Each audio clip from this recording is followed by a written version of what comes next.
नमस्कार। हमारा साप्ताहिक कार्यक्रम to the point with Anand Vardhan सब दर्शकों का यहाँ पर हम स्वागत करते हैं। मैं एक चीज क्लैरिफाई कर दूं, मेरे को कई कमेंट्स आए थे कि आनंद वर्धन जी अपने ही चैनल पर अपना ही इंटरव्यू करा रहे हैं। ये ऐसा नहीं है, ये मैं अपनी channel what does this data से उस पर ये इंटरव्यू करता हूँ और फिर हम दोनों चैनल्स पर इसको ब्रॉडकास्ट करते हैं, द पब्लिक इंडिया पर भी और व्हाट डज दिस डेटा से इन दोनों चैनल्स पर होता है। तो ये कार्यक्रम बेसिकली ये मेरा कार्यक्रम है जिसमें मैं आनंद वर्धन के एक्सपर्ट्स कमेंट लेता हूँ। तो आनंद, जुड़ने के लिए हमेशा की तरह धन्यवाद आपका।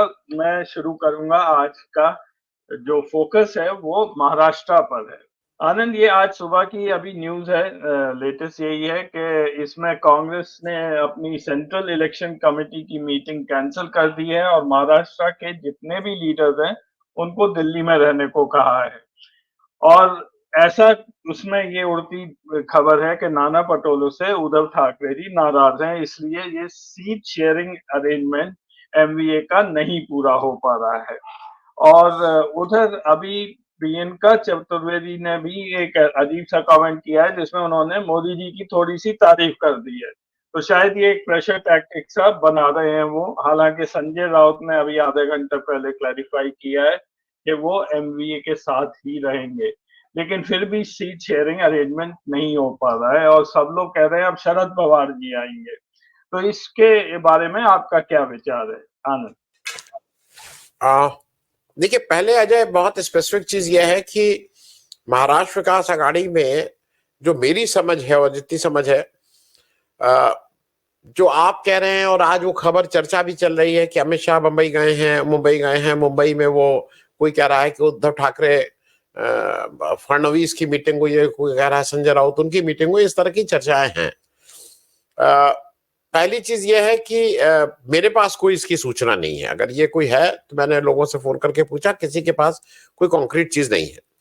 लेकिन बीजेपी हरदम इस तरह की चर्चाओं को कहीं ना कहीं तूल देने में उसको लगता है कि उसका फायदा है, क्योंकि एक एलिमेंट ऑफ डाउट कम से कम ऑपोजिशन कैंप में आने लगता है, जो बीजेपी को बेनिफिट होता है। It is a tactics which BJP practises at number of times. तो वो मुझे उसको सुन देख के आश्चर्य नहीं हो रहा है।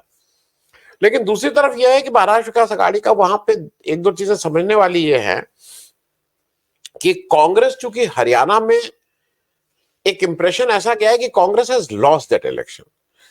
लॉस से ज्यादा यह है कि कांग्रेस वैसे सोचिए तो 11% वोट ज्यादा मिले, उसको 37 सीटें आई।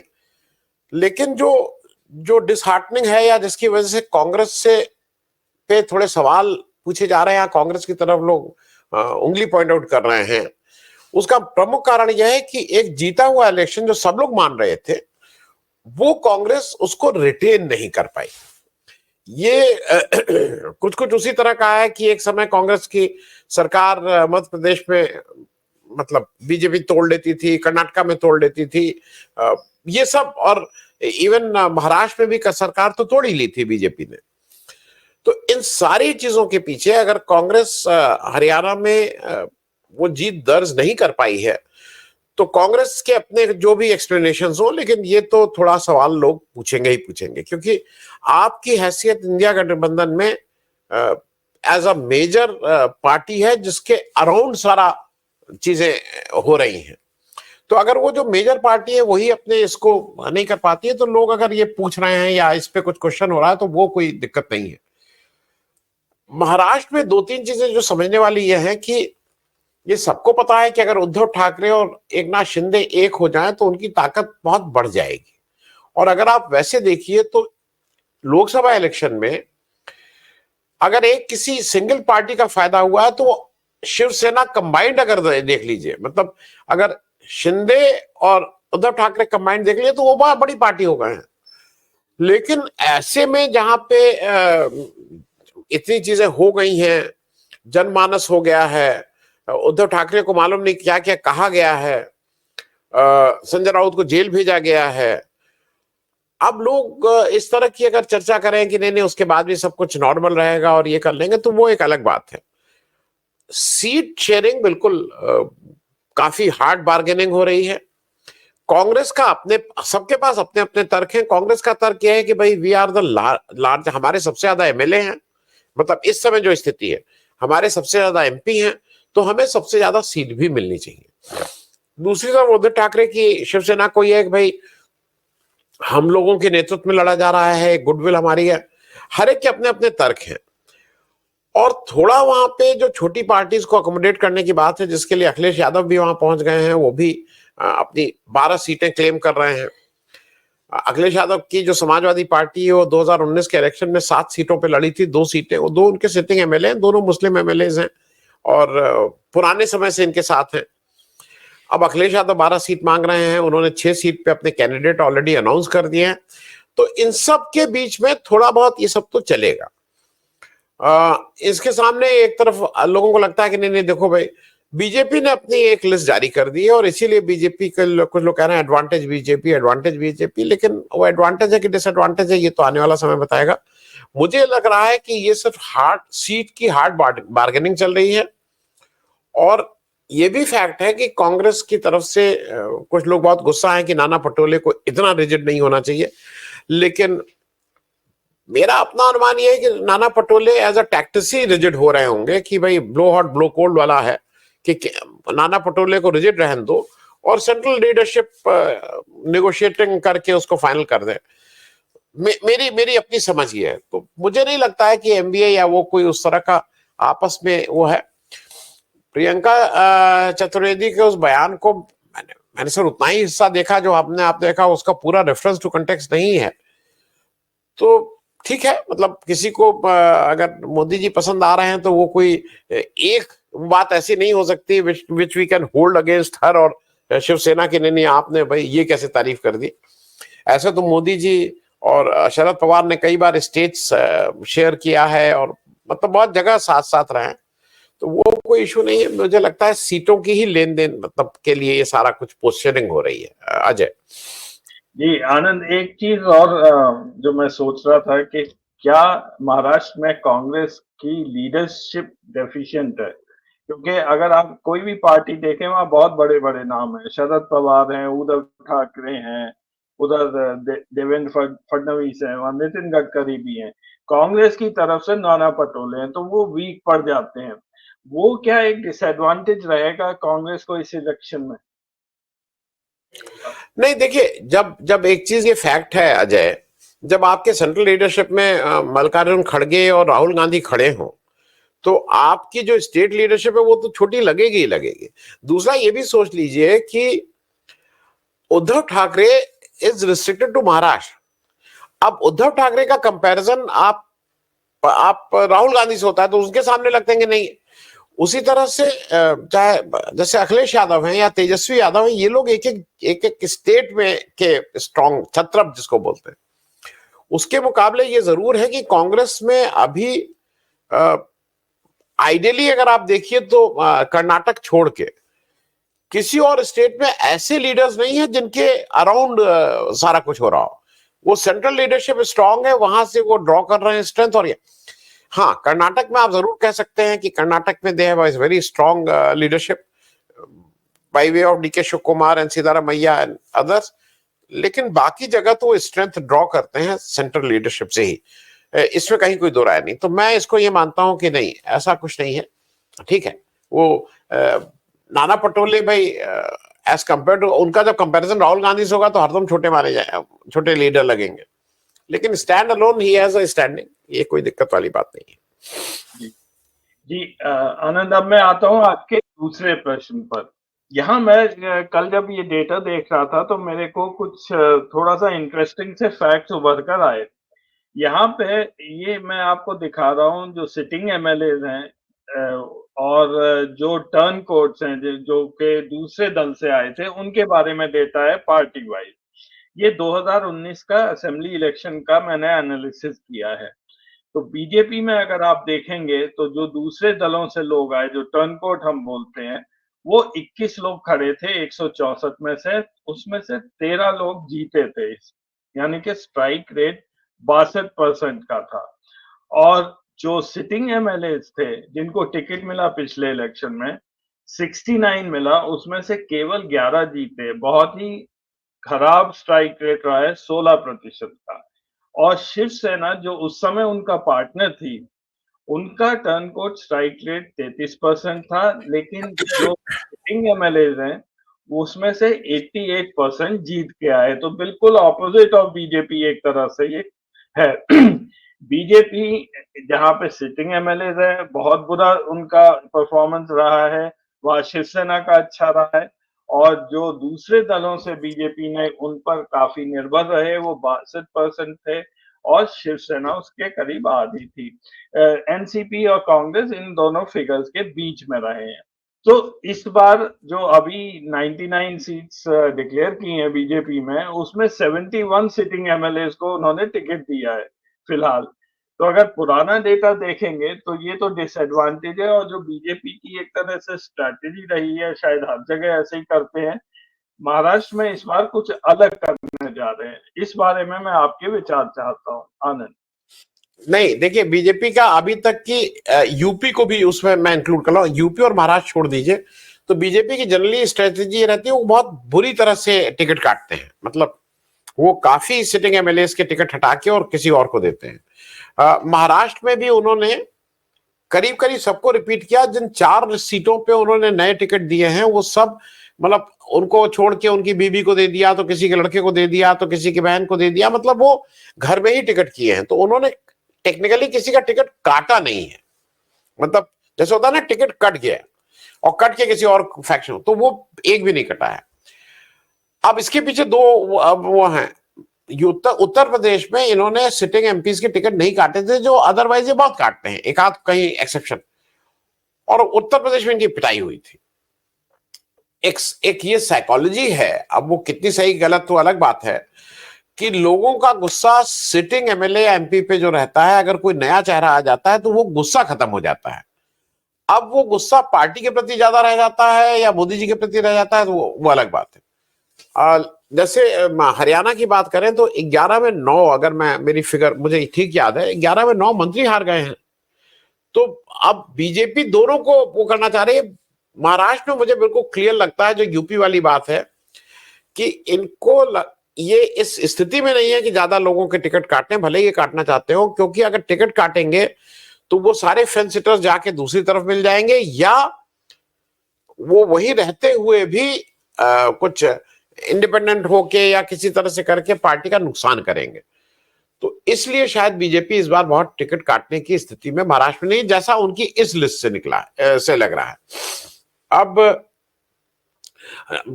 सब लोग दोनों तरफ लोग वेट कर रहे हैं कि इधर का हो जाए तो उधर का। अब चक्कर क्या है कि जैसे उन्होंने सारे सिटिंग एमएलए को दे दिया, 75 सिटिंग एमएलए, तो नेचुरली अब ये लोग तो भाग के किसी दूसरे दल में जाएंगे नहीं, ऑपोजिट दल में। तो उन्होंने उस रिबेल को एक तरह से अभी रोक लिया, और उनको लगता है कि इमीडिएटली हमें एकजुट होकर लड़ जाए, इलेक्शन के बाद देखेंगे। क्योंकि बीजेपी एक काम और करती है, बीजेपी एक काम उधर से तोड़फोड़ करने का भी अपने जिम्मे रखती है, और उसको लगता है कि कहीं से भी जीते, मैं इलेक्शन के बाद में भी मैं तोड़ लूंगी। मैं किस रेफरेंस में कह रहा हूं बता दूं। हरियाणा में विद 48 सीट्स, अगर अभी कांग्रेस की 48 आती तो ये लगता कि ये कांग्रेस तो टूट जाएगी, कांग्रेस तो टूट जाएगी, ये 4-5 को तोड़ लेंगे, 4-5 को तोड़ लेंगे। बीजेपी की तरफ से कोई इस तरह का, क्योंकि शायद जो इंडिया गठबंधन है या कांग्रेस है, उसके ये मूल संस्कार में नहीं है दूसरी पार्टी को तोड़ो, फिर वो करो, फिर हटाओ, फिर ये करो। वो शायद दूसरे ढंग से ऑपरेट करते हैं। तो इसलिए मुझे मेरी जो अपनी वो है समझ, इनकी मजबूरी है कि सिटिंग एमएलए को देना, उनको उनके टिकट काटने की स्थिति में इस समय महाराष्ट्र में नहीं है बीजेपी। जी, एक और रिलेटेड ही इससे डेटा है, मैं आपको वो दिखा रहा हूँ। ये ऊपर वाला टेबल तो जो सीट डिस्ट्रीब्यूशन है वो दिखा रहा है, वो केवल रेफरेंस के लिए है, किस पार्टी ने 2019 में क्या जीता था और आज क्या स्थिति है जब स्प्लिट हो गया है। टोटल सीट्स 288 थी। मैं आपका ध्यान इस पर आकर्षित कर रहा हूँ, जो वोटर टर्नआउट है जिन सीट्स में जो पार्टी जीती है। अगर आप कांग्रेस और एनसीपी देखेंगे तो यहाँ पे 64, 66, 67% वोटर टर्नआउट था, तब ये लोग जीते थे 24,000, 20,000, 22,000 वोट से। बीजेपी के लोग जहां भी जीते हैं वहां पे 60% वोटर टर्नआउट के ऊपर नहीं गया है, हालांकि उनकी विन मार्जिन ज्यादा रही है। इससे मैंने जो निष्कर्ष निकाला है कि कांग्रेस और अगर जीतना है एनसीपी को, एमवीए को, तो इन्हें लोगों को घर से निकालना पड़ेगा इस बार। अगर वोटर टर्नआउट कहीं भी कम रहा तो बीजेपी के जीतने के चांसेस बढ़ जाते हैं। इस डेटा के बारे में आपका कमेंट चाहूंगा आनंद। नहीं नहीं, ये अजय, ये बहुत एस्टेब्लिश बात है कि बीजेपी का जो जो वोट है, देखिए इसमें कहीं कोई किसी को गुरेज नहीं होना चाहिए कि जहां तक कार्डर बेस्ड पार्टी होने की बात है तो आज सबसे बड़ी पार्टी के रूप में बीजेपी है। अब वो क्लेम करती है मेरे 20 करोड़ मेंबर्स हैं या 50, वो 20 ना भी हो, मैं ये मान रहा हूं उनके 2 करोड़ मेंबर हैं, तो उसके सामने कांग्रेस के पास 1 करोड़ भी मेंबर नहीं है, मतलब वो डेडिकेटेड वो वर्कफोर्स नहीं है। कम्युनिस्ट पार्टी के पास है, मतलब एक ही एक्सेप्शन आप कह सकते हैं, लेकिन कम्युनिस्ट पार्टी के फुटप्रिंट्स पूरे इंडिया में बहुत रिस्ट्रिक्टेड है, वो कोई ऑल इंडिया फुटप्रिंट नहीं है। तो पहली चीज तो ये है कि बीजेपी का जो भी एक कोर वोटर है वो डेडिकेटेड है, वो वहां पे है, वो वोट आके चाहे जाड़ा हो, गर्मी हो, बरसात हो, आंधी चले, लू चले, वो आके वोट दे देगा। कांग्रेस का जो वोटर है वो उसके सामने अगर अगर 100 बीजेपी है तो कांग्रेस के उसके सामने मैच करने लायक वोटर नहीं है। कांग्रेस के जो जनरल वोटर हैं वो एक एक अनडिसाइडेड कह लीजिए, न्यूट्रल वोटर भी उसमें बड़ी संख्या में रहते हैं, जिनको लगता है कि नहीं अब इन्होंने ठीक नहीं किया, अब इस साइड वोट दो। वो कांग्रेस के हार्डकोर सपोर्टर नहीं है। तो उस ऐसी दशा में जब आपका एक अनडिसाइडेड वोटर का एक चंक है, उसको अगर आप बाहर नहीं निकालेंगे, जो एक तरह से ही is not very enthusiastic about the whole process कि यार ये सब चोर हैं, अरे कुछ नहीं होगा, अरे कुछ है, ये सब एक ही हैं, इस तरह के लोगों को जब तक आप नहीं बाहर निकालेंगे, क्योंकि बीजेपी को ये सूट करता है। बीजेपी को हमने हाल के दिनों में भी देखा कि बीजेपी को ये सूट करता है कि जो इस तरह के वोटर हैं जो उनसे खुश नहीं है, और वो जनरल एक पॉलिटिकल क्लास के प्रति उनकी एक एपैथी है कि यार ये सब लोग एक ही हैं, तो बीजेपी चाहती है वो घर ही में रहें। बीजेपी ऑल्सो डजंट वांट कि they should come and vote, क्योंकि अगर वो बाहर आएंगे वोट करेंगे तो इन ऑल प्रोबेबिलिटी बीजेपी के पक्ष में वोट नहीं करेंगे। तो वो एक फैक्टर है, और इससे कोई डिनाई नहीं कर सकता है कि opposition, not only Congress, any opposition party has to ensure कि लोगों को वोट करने के लिए वो थोड़ा उत्साहित करें, उनके घर जाएं, उनसे कहें कि भाई अगर वोट नहीं पड़ा है वो करें। The more the number of voters, the chances of opposition will always be better, इसमें कोई वो नहीं। दूसरा, मैं स्ट्राइक रेट की एक जो आपने उससे पहले उसी में ऊपर दिखाया था, Congress has to do something about their strike rate also, क्योंकि आज ये हम सबको पता है कि विनेबिलिटी इज द क्राइटेरिया। देखिए, अगर कांग्रेस उस पे कर रही होती कि भाई मेरा प्रिंसिपल स्टैंड ये है, मैं गांधी जी के आदर्शों पे चलता हूं, जो आदमी शराब पिएगा उसको टिकट नहीं देंगे, जो आदमी सिगरेट पिएगा उसको टिकट नहीं देंगे, जो आदमी 2 शादी किया होगा उसको, तो आप इस तरह का कोई क्राइटेरिया बहुत स्ट्रिक्ट बनाए होते और आपके सारे उम्मीदवार उस पर खड़े होते कि भाई बिल्कुल जो हरिश्चंद्र की वाली रो है वो लोगों को नहीं देंगे, तो आपका स्ट्राइक रेट 30% नहीं 3% भी होता तो समझ में आता। आप यहां भी वही तरह के लोग हैं, मतलब majority of the characters of your मतलब उम्मीदवार एंड द अदर उम्मीदवार में कोई बहुत मेजर आप डिफरेंस नहीं देख रहे हैं, तब आपका स्ट्राइक रेट क्यों खराब है? वही ठेकेदार, वही गुंडे, वही बदमाश, वही वो। हम लार्जर लीडरशिप, देखिए 2 अलग अलग चीज, लीडरशिप की विचारधारा और जो यहाँ पे आके इलेक्शन लड़ रहा है, ये सब एक जैसे हैं। जब सब एक जैसे हैं तो स्ट्राइक रेट क्यों खराब है? तो इसका मतलब कहीं ना कहीं आपका जो सिलेक्शन प्रोसेस है वो उसमें कुछ गड़बड़ है, नंबर 1। नंबर 2, वो जो आप सर्वे कराते हैं, ये कराते हैं, वो कराते हैं, जो भी कराते हैं, उस पर ध्यान देने की जरूरत है। और मुझे हरदम ये समझ में आता है कि आपको 10 ही सीट मिले हो, आप उसमें आपको करके दिखाना है। आप सीपीआई एमएल का आप स्ट्राइक रेट देख लीजिए, बिहार में 4 सीट मिलेंगे, हम 3 जीत के आ जाएंगे, हमें 2 सीट मिलेंगे, हम 2 सीट जीत के आ जाएंगे। लेकिन कांग्रेस की दिक्कत क्या है कि फिर लोगों को लगता है यार कांग्रेस को सीट दे रहा हो, सीटें वेस्ट कर रहे हो। वेस्ट नहीं कर रहा हो, कांग्रेस के जीतने की उम्मीद रहती है, लेकिन कांग्रेस का जो सिलेक्शन प्रोसेस होता है वो इतना ठीक नहीं रहता है कि उसकी वजह से सब गड़बड़ होती है। तो मुझे मेरे हिसाब से स्ट्राइक रेट पे भी कांग्रेस को कुछ काम करना चाहिए, और जो भी उसकी अपनी इंटरनल रणनीति है उसमें सिलेक्शन को भी कैसे करेंगे, सिलेक्शन वो कांग्रेस की समस्या है, but they must work on it. Ajay. Ji Anand, last question मेरा वंशवाद को लेकर है।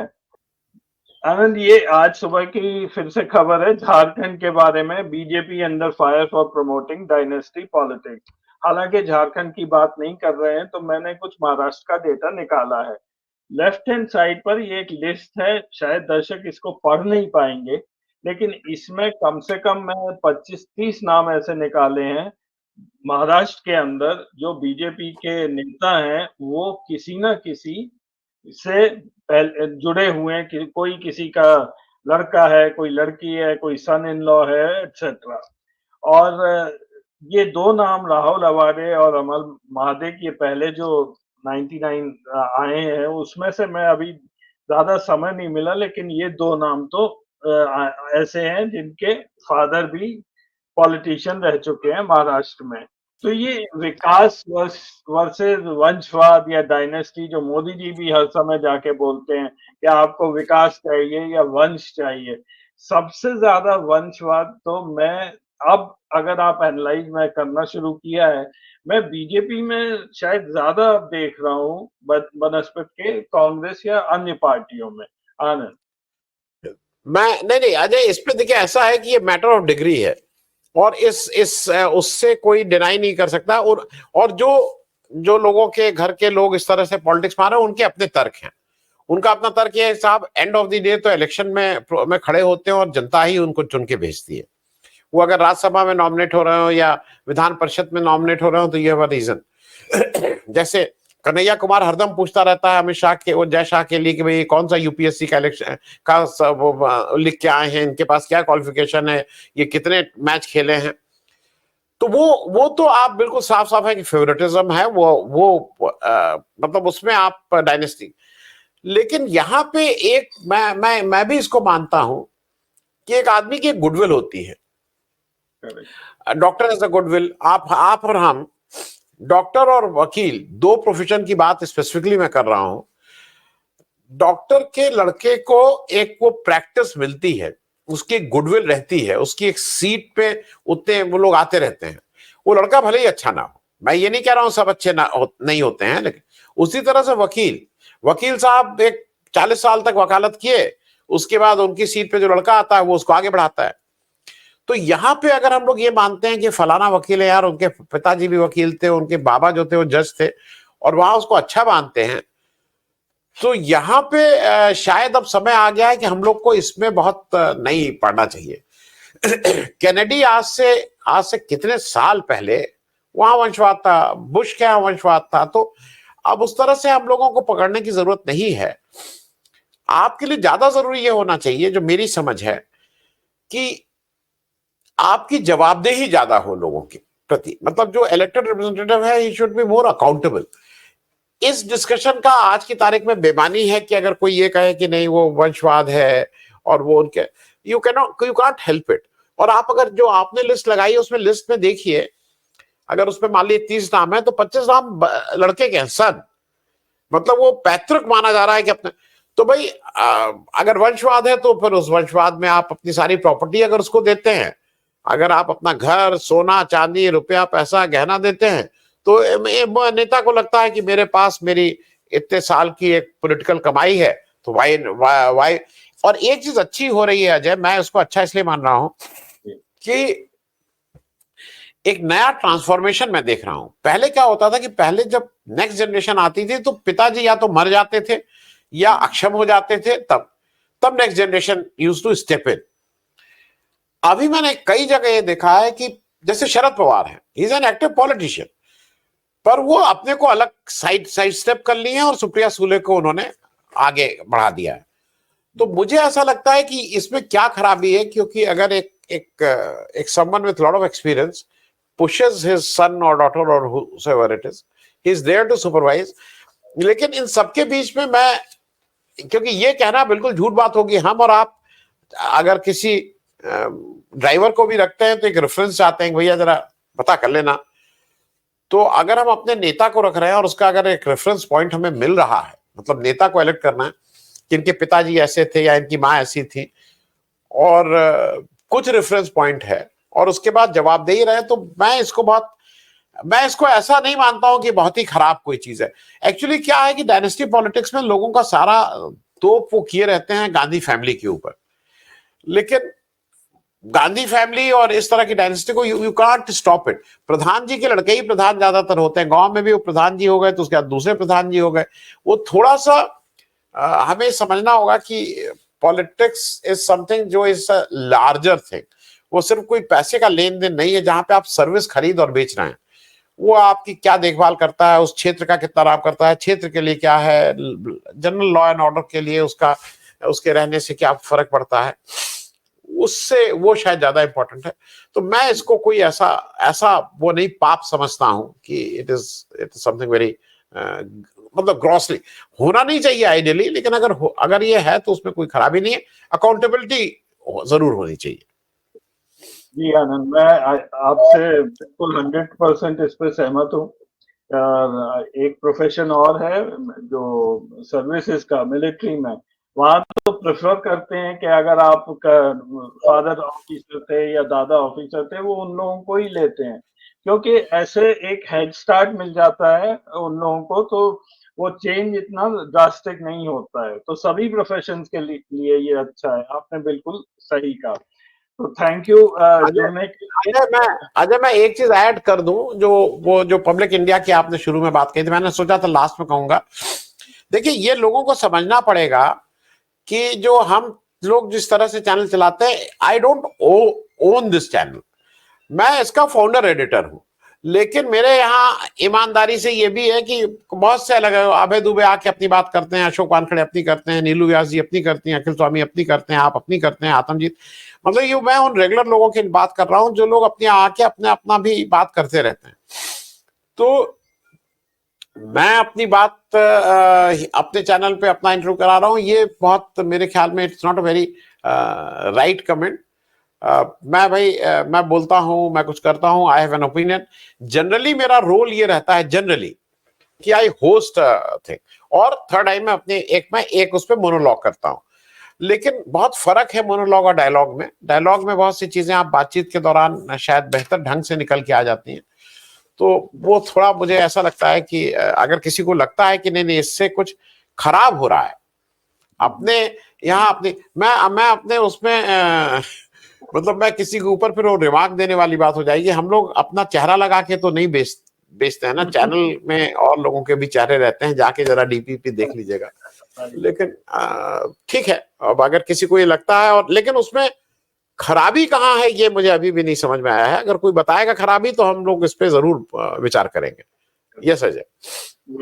Thank you so much for the clarification Anand, and thank you so much for your time. अगले हफ्ते फिर मिलेंगे। धन्यवाद। Thank you Ajay.